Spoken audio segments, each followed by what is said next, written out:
Саламатсыңарбы? Класстан тышкаркы окуу сабагы. Бул сабакта хандарбыз жомогу менен таанышабыз. Сабактын максаты хандарбыздын кылык жоруктары аркылуу алдамчылыктын, куулуктун, аша чапкан митайымдыктын зыяндуу экенин түшүнөсүңөр. Жашылчалардай баяу болуп алданбай, ар бир ишти терең ойлонуп, акыл калчап чечүүгө көнүгөсүңөр. Өз сөзүнө турбаган, берген убадасын аткарбаган, алдамчы, куу, өзүмчүл, ичи тар болбоого, андай жаман адаттардан алыс болууга тарбияланасыңар. Жомокту окуп берем, силер кулак төшөп угуп отургула. Өткөн заманда бийликти аябай жакшы көргөн бир өзүмчүл дарбыз болуптур. Бир күнү ал жашылчаларга мындай дептир: "О, менин шордуу досторум! Дыйкан бизди өстүрүп алып, базарга сатмак болду. Андан алган адамдар бырчалап туурап, чыргап жешет, казанга салып кайнатат, айнек идиштерге куюп, жертөлөгө камайт. Ошентип шорубуз катпасын десеңер, качып кетели." Муну уккан жашылчалардын үрөйлөрү учуп, эмне кылар айла таппай дүрбөлөп калышты. Аңгыча коон мынтип сурады: "Аның чын болсо, кантип аман калабыз? Кайда качабыз? Бизди ким багат?" Ойлогон ою ордунан чыгып, өзүмчүл дарбыз ичинен кымыңдады да: "Аман калуунун жарасы жеңил. Мени хандыкка көтөрсөңөр, силерди кулак угуп, көз көрбөгөн ээн жерге ээрчитип кетем. Мына бул алтындай баш аман турса, эч кимге кор кылбай өзүм эле багып аламын", деп убада берди. Жашылчалар ага ишенип калышты. Бирин-бири жетелешип, жалбыракка жашынып, дыйкандан качып кетишти. Белес-белес белдерден ашып, өзөн-өзөн сууларды кечип, акыры өздөрү кыялданган, кулак угуп, көз көрбөгөн ээн жерге жетишти. Дарбызды хандыкка көтөрүшүп, куунак күндөр келди. Хан болгон дарбыз өз бийлигин күчтөндүрүп алгыча жашылчалардын ою менен болуп, кареги менен тегеренди. Бирок тойдун да эртеси болот деген тура. Хандарбыз бара-бара мурдагыдай кичипейил, сылык болбой корсулдап, оройлончу болду.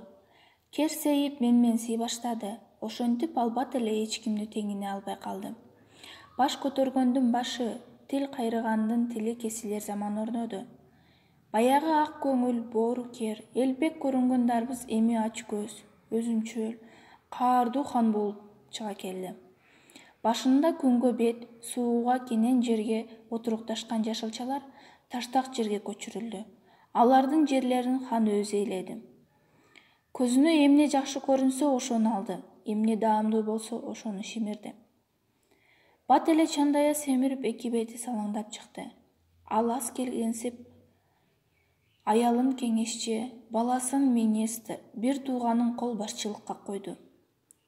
Суу жетпеген арык жерде өскөн жашылчалар соолуп, саргайып баратканын көрсө да көрмөксөн болду. Арыз муңдарын укса да укмаксан болду. Жеп ичкени көзүнө аз көрүнүп, ач көздүк арааны ачылды. Башка жашылчаларга тамчы суу бергиси келбеди. "Эй, дарбыз! Хан көтөрсөңөр эле силерди өзүм багып алам деген убадаңды качан аткарасың?" деди тамыры кургап, эркин үсө албай чаңкап турган ачуулуу пияз. "О, кагылайын ханым, менин жанымды кейитип, денемди жеп жаткан чака куртту алып таштачы", деп жалдырады картошка. Суу, өзөгүм катып куурап баратам, бир тамчы суу берип койчу", деди бадыраң ыйламсырап. Өзүмчүл дарбызга ишенип, боорукер дыйкандан качып келген өзүбүзгө чала. "Мына, эми күнгө күйүп, соолуп жок болмок болдук", деп үшкүрүндү коон. Аларды табалагысы келген хандарбыз тең ортого тактысын койдуруп отурду да көкүрөгүн көтөрүп: "Эй, мээси жоктор! Чуулдабай тынчтанып угуп алгыла.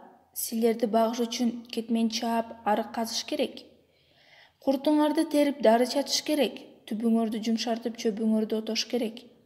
Ошону бардыгын кара жумуш деп коет. А кара жумушту ким жасайт? Жумушчу дыйкан жасайт. Ал эми мени хан дейт. Мындан ары көп кыжырма тийбегиле.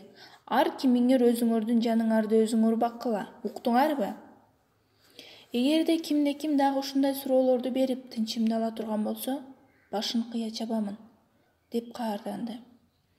Муну уккан жашылчалардын денелери дүркүрөп, анын эки жүздүүлүгүнө жийиркенип турушту да, муштумдарын түйүп, «Эй Дарбыз, сен өзүңдөн башканы ойлобогон өзүмчүл кара өзгөй экенсиң», деп кыйкырышты. «Сендей алдамчы ач көз хандын бизге кереги жок, жоголгун», деди картошка. Туура, жоголгун, деди калган жашылчалар да. Достор, бул ач көздү как эткен жерге, кук эткен кузгун жолобогон какыраган чөлгө кууп жиберели. Өз энчисин ошол жерден алсын, деди Коон. Жана эле тигилердин теңине албай каарданып тургандарыбыз эми коркконунан көздөрүн алайтып кетенчиктей баштады.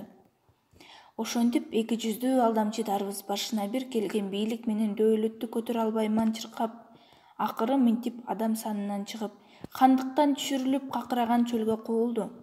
Арманын угаар жан чыкпай, же ичээрге тамчы суу таппай, өз башын өзү койгулап, кайдадыр бир башы оогон жакка сенделип кетип баратты. Ал эми жашылчалар болсо ээрчип алып дыйканга келишти.